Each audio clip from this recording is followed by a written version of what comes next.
All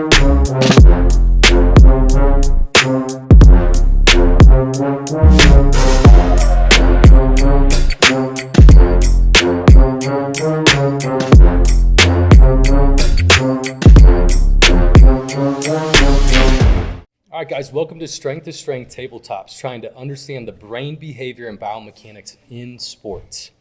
All right, let's dive into this. So obviously how we train athletes in here is a little different. Like how we would train different ages, different sports, different groups. Explain a little bit of our method behind that and like how do we try to fit our training to any athlete, any sport, any age? Yeah, I would say where we separate is we deal with this word called compensation. I think coaches can see it, but they don't know how to deal with it. Compensation brings us to two things, pain and tightness. That's bad compensation. We want our athletes to be good compensators where they can put the lock and the key and unlock any problem they have. But from a muscular standpoint, pain and tightness is a protective mechanism the brain puts on the body. Okay, what that shows us is when we do these movement screens on athletes when they first start training with us and on a day-to-day basis. In order to tell a line is crooked, we got to have a straight line to compare it to. So we're constantly doing the same stuff to see where their body falls apart, okay? Because we got to put it back together. So pain and tightness brings us to three things. Something is weak, it's overused, or it's weak because it's overused. Now that's easy to explain, but hard to find. The reason being is because once we find that, we're able to follow our model of training called teach it, stress it, and train it. Not train, stress the body and hope it teaches it what to do. Yeah, right. Because then what you're seeing with coaches is the speed, strength, healthy. Ours is healthy, strong, and then fast. Most people train for speed, get really strong, and hope their body's put together for sports. That is exact opposite. You have to get really healthy, stress it in that, and then get really, really fast. And I think that's where people miss the ball when it comes to training and who they're training with and why they're training for a specific reason. Muscles dictate everything. So regardless of what sport somebody's playing, muscles are dictating movements. And so when we're looking at muscles, we can help any person in any sport at any time, any age, because we need to train muscles and joint integrity, which fits into any sport, any movement, any athlete. Yeah, that makes sense. So when we bring athletes in here and when we do that assessment with them, like really quick, what are we like looking at when we're looking at athletes when they come in here for assessments? Yeah, so we want to look at the difference between what's called passive and active range of motion. The reason being is because a joint, the mobility of a joint is the ability to move through it actively, but then also passively. And unfortunately, most people passively move it, which makes so much stress on the body. That's passive stretching. But we're trying to look and see where they're compensating. Like say we grab somebody's feet and we're looking at internal rotation of the hip. We're seeing how far can that joint rotate. Yeah. Let's see if it can open this way, right? Let's bring it outside. Let's see what their body abducts. Does it adduct? What did they get into? Their whole pelvis moves with it. So we're trying to see what essentially is their primary movers when they shouldn't be. So we're looking at, hey, what does your glute do? Does it do hip extension or does it cramp? What does it do? And so when we can see and understand their body more specifically, we can come up with more of a structured program to say, okay, hey, this is how you compensate when you run because your hamstrings are tight, because your knee can't straighten, you have no knee flexion, your calves are so tight because you have no idea how to get into plantar flexion and point your foot. So we have to see those things so that when they're coming in here, we're able to see how far crooked they are to make them more straight. Yeah, that makes sense. That makes total sense. So explain, because I know we have some different kind of like ways to explain this in more like layman's terms for people. I know we got a few things like a teeter-totter or a Chinese finger trap. Can you dive into a little bit more, like explain what it is that we look at within like athletes getting painful and like tight when they play sports? Because you're going to get that when you play no matter what, because you're playing a sport. Explain that a little bit with like those kind of two analogies, I guess, a little bit. So it makes it easy for people to understand. So like you sitting there and me sitting here is a good example of like the teeter-totter. One's bigger than the other. Yeah. Teeter-totter meaning like when a muscle's tight, we deal with this word called reciprocal inhibition, which is compensation. What works together and what works against each other. They have to have this good relationship of a teeter-totter. Yeah. But all right, sorry guys, a little bit of camera difficulties. So we were talking about like the teeter-totter. Let's dive back into that. Explain what the teeter-totter is. Yeah, so we deal with this thing called reciprocal inhibition, which is like how do muscles work together on the front side, back side, agonist, antagonist. But like me and you sitting here is a good example. big and little. Okay, meaning like one muscle might be tighter, bigger, might be stronger, it might have more weight on that side, which means that muscle on the other side doesn't know how to contract it. So this side is constantly staying contracted and not knowing how to lengthen because the other side doesn't know how to shorten. The Chinese finger trap, the same thing when we're looking at the Chinese finger trap. This is a good analogy that you can see visually of saying, hey, muscles lengthen and they shorten. Yeah. But what happens when only one side of that teeter-totter is doing it, what that's saying is that it's pulling on this side and it's not able to contract with it. Yeah. So that's why when we get into like passive stretching with people in here, it's absolutely ridiculous people are prescribed this. The reason being is because look at the Chinese finger trap. Stick your fingers in here and you pull on it. Well, it's only getting tighter. Yeah. What that's making it do is not be able to go back into a shortened position. So the way that we tolerate these teeter-totters is getting the other side that seems tight, meaning it can't shorten, to get it to shorten in a good range so that we can build this elasticity component instead of pulling on something. Even though something's tight, the temptation is to stretch it. It's already stretched out. Don't keep stretching it. That means the teeter-totter is sitting heavier on one side, and we got to get the other side to contract and shorten so the opposite side is lengthening so that we can even the weight out essentially using the teeter-totter. Well, that makes perfect sense. So then like when we bring kids in here, because at the beginning we kind of touched on it a little bit where it's like a lot of kids go and train and they want to get strong and they want to get fast right away. And they kind of neglect the health side maybe a little bit more, like when they get into training. Obviously, our model in here is we want to get them healthy first and then strong and then you get fast. So let's dive into that a little bit, explaining like how do we train and what are we doing specifically to make sure that teeter-totter is staying even in our training so that kids can stay healthy first. Yeah, so the way that we look at like say sprinting, we call it kind of their movement signature, meaning like we're able to look and see essentially what is tight and what is weak when they're running, what's contracting and relaxing. So using the finger trap again, the difference between someone who's really fast and not is their muscles know how to contract and relax faster. And so when we're looking at someone's sprint, something that's not contracting or relaxing is going to be tight. So it stays stuck and they look weird running because it's like, well, why is my son's trunk not moving? And they look like a Tyrannosaurus Rex trying to run. Or it's like all they're doing is like running through their toes and they look like they're frolicking in a field. Well, that's telling us something.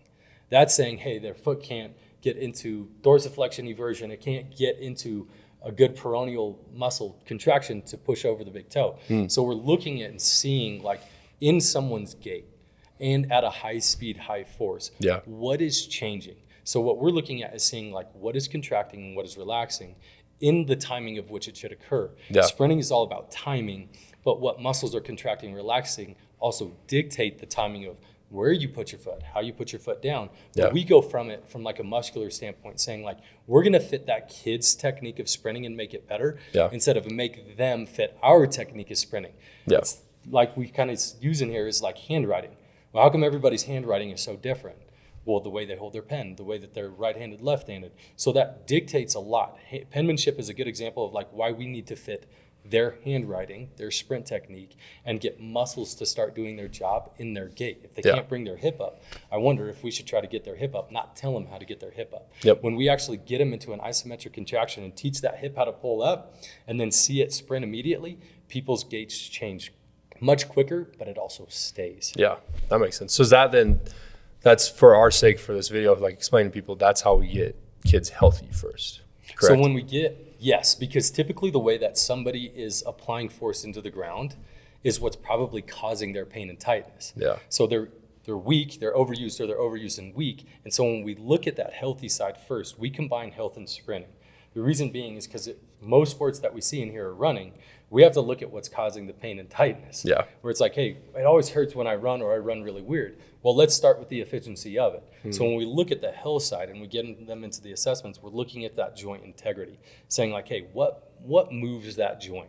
Okay, we're asking you to internally rotate your hip, but you brought everything with it. My back's really tight. And it's like, well, yeah, because you just used your whole low back and your transverse abdominis to actually pick up and rotate your knee in.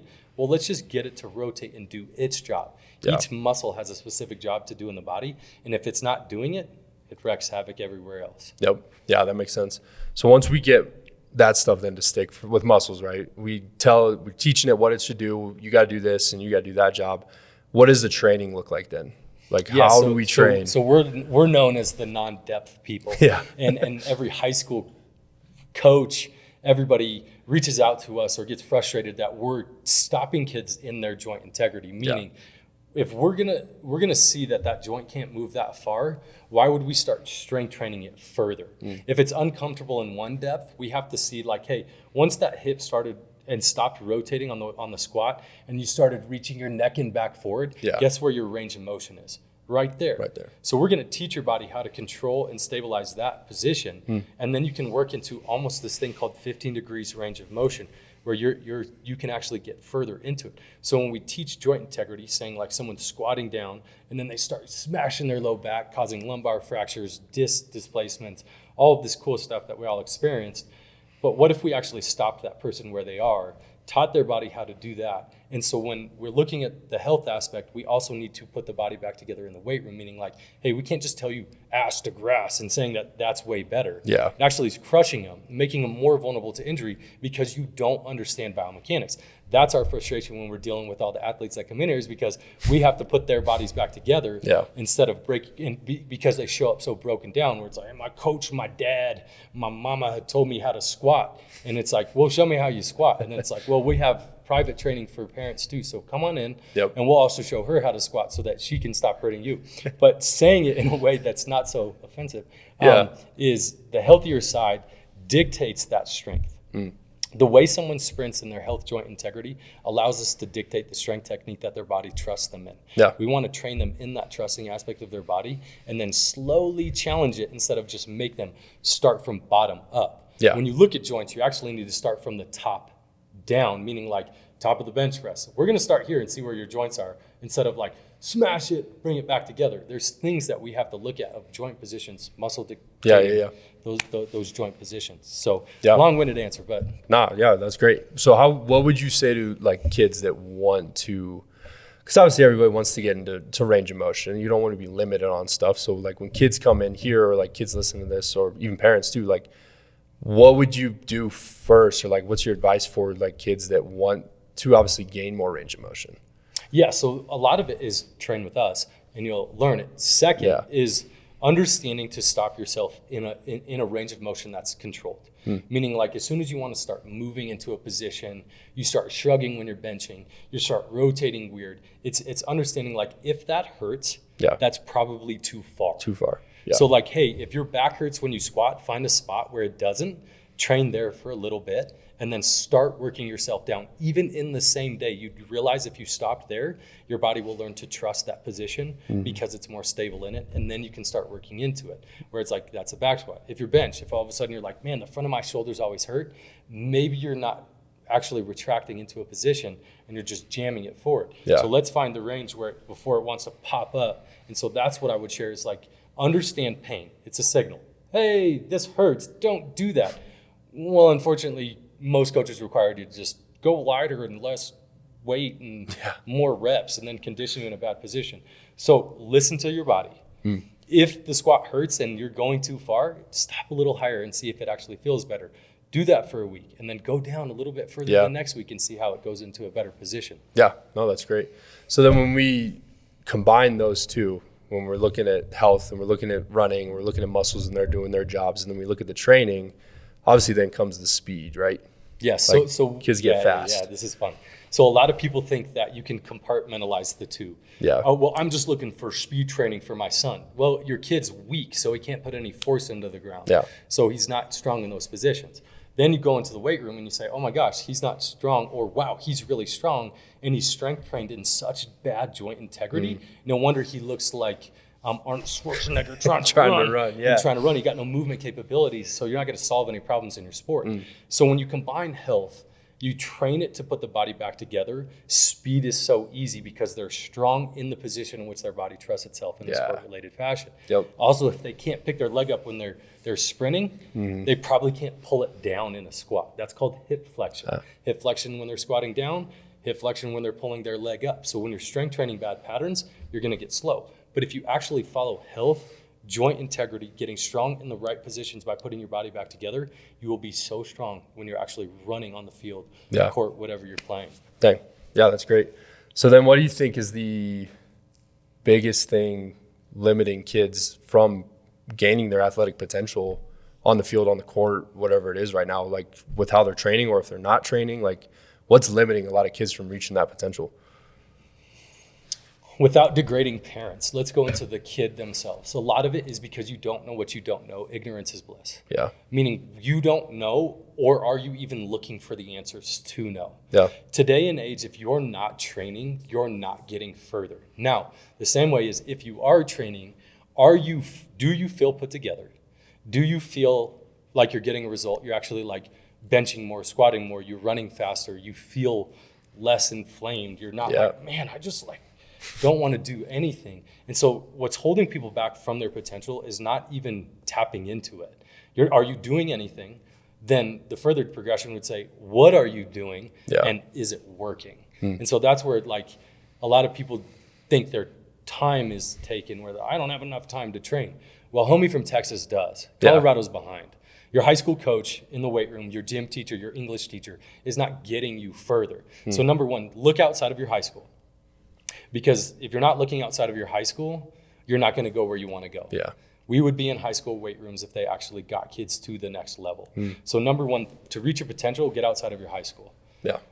Communicate that. Guess what? This is your own athletic career. Take advantage of it. There are people out here, ourselves, other people that are very good. But that's where it goes back to like, are you doing anything? What are you doing? And is it actually helping you? Yeah. No, that's great. Yeah. Like just overall is like just like kids, you got to do stuff. Like you can't just be looking at stuff online. Like you gotta like listen to some people that are outside of, again, like what you're saying, your coach, your high school teacher, whatever it is, to be able to get to that potential. 100%. Let's measure up here, where it's like ChatGPT is not going to write you a workout, nor is your dad. Yeah. Your dad doesn't even know what reciprocal inhibition is, and you're sitting there trying to say that I got a squat rack in my basement, do 4 sets of 8 because that's what my dad did. Your dad's weak. No, I'm kidding. He should bench. Chuck Norris died. But what I'm trying to say is that the problem is the kids are doing stuff, but that's why training with us is even better. It's because we know how to handle this thing called stress management. Sunburn versus a tan. We can always get your kid healthier and stronger so they can go still do the speed. We know how to fill in all the gaps, off season, in season, no matter what it is. I'm training with my high school. I'm working out with my dad. My buddy wants to lift at 24-hour fitness. You can either waste your time, spend it, or invest it. Yeah. But the sunburn versus a tan is the best analogy when it comes to stress management. You're sunburning yourself when you go and you don't even know what you're doing, meaning like, I don't know, I just kind of went and just jammed out and did upper body at 24-hour fitness. And like, wow, you got a sunburn, brother. I don't know if you adapted to any of that. You go and lift with your dad. Your dad doesn't understand physiological adaptations to your nervous system. And it's like, I don't know what to do with this. And it's like, yeah, I know. That's why you're D2. Yeah. That's why you're struggling to get recruited and stuff like that. So I wish kids would branch outside of themselves. And their parents as well. So what's your advice to parents then? Like, what would you tell a dad, tell a mom that obviously wants their kid to excel in their athletics? What would you tell a parent?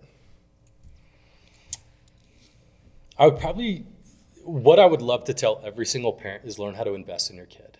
You can either waste your time, spend your time, and invest your time. Seek answers until you find someone who's got results. I bet 9 out of 10 kids who train in here go to college, and we don't even put that track record online. So we send out so many kids who end up in college.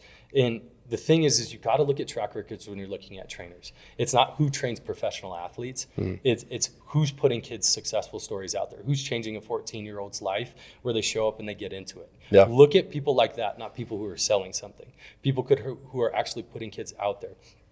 Wasting your time.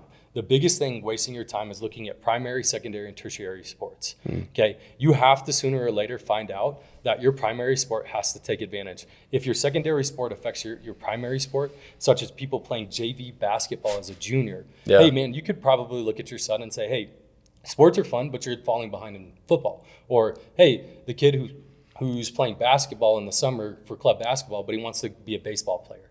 Well, you're your baseball time's in the summer, man. Don't waste your time and effort. Yeah. So the biggest advice to parents is, number one, they're going to do what kids will do what their parents see. If you are unwilling to invest in your kid is going to be unwilling to invest in themselves. Yeah. If you don't have a work ethic, neither will your kid. If you're not willing to upfront the financial means to do it, you've just taught your kid that things of monetary value are just average. So it's like they don't know how to invest in themselves. So it's a really long-winded one that we should probably create a video on. But making sure that people understand you can waste your time, spend it, or invest it. Yeah. So parents, do you waste your time? Do you spend your time well, or do you invest your time? My kids, now being a parent, we have 2 soccer games every Saturday. They're only 5 and 3. And so it's like, we get to spend our time. Yeah. I would never want to be anywhere else. I would never want to not provide for my child to achieve their full athletic potential. Sports is the greatest vehicle you could ever get your kid to drive. Yeah. You know, I think it teaches them more about the character, the direction, and changing their life from a career standpoint because of the character developed from sports that parents either didn't play, so they should reach out to people who did play sports, or people who played at a really high level, stop thinking that sports are the same now. So it's a lot more of a massive rant on what parents should be doing. Yeah. Number one is learn how to invest in your kid. Yeah. If you don't know how to invest in your kid's going to realize that he's not worth the investment. So we've seen it for 10 years of where kids kind of try, kind of not, because they're also not supported at home. Is their athletic academic career actually supported at home in order to push them further into a position to be the best them in their sport and in the school they're trying to pursue? Yeah, dang. That's awesome stuff. Kind of we touched it a little bit in there. What's the biggest difference today on sports versus sports 10 years ago? You could get away. So like 15 years ago, even, like I'll go back to even my high school days where we didn't do anything. Yeah. We went from football, basketball to track and just ran forever and attempted lifting weights. And we could get away with what's called skill. Yeah. Versus like potential and ability, right? We could just raw everybody and just like, hey man, I can dunk a basketball just because I can. Yeah. And nowadays kids are doing a lot more from the athletic side. So we were a lot more skill development when it comes to that. So there was a lot of skill, raw, just play sports and you'll get better at sports, which is like the biggest fib that every professional athlete's now telling kids. If your kid doesn't play multiple sports, he's not getting better. Soccer does not make you better at football. Football does not make you better at lacrosse. Lacrosse doesn't make you better at this sport. But the biggest difference is that people are trying to overtrain their kids by playing just club sports, where it's like club sports didn't exist when I was growing up like that. So it's like seeing that kids are not getting a little bit more serious about one sport. Yeah. I could get away playing football at a high level, basketball at a really average level, track at a really average level, but then get back into football season and still be better than everybody. Yeah. Nowadays, people are not taking a break from that one sport. And so when kids are not taking a break from that one sport and you love that one sport the most, you might want to, when you're getting into your high school days, start putting forth the effort to get into that because the saturation is a lot higher. The visibility is way higher in recruiting and like the information. Like college sports became a professional sport and kids are still treating it like it's like just the next above high school. And it's like they're paying people. Like this is the biggest difference, honestly, but it's like, that means that they're going to treat you like a business, a trademark. They're going to treat you like a business, not a person. Yeah. And that kind of blanket got peeled off. And I think that's why people aren't understanding how sports dynamic has changed so much more broad. Yeah. Meaning like this kid has to play lacrosse.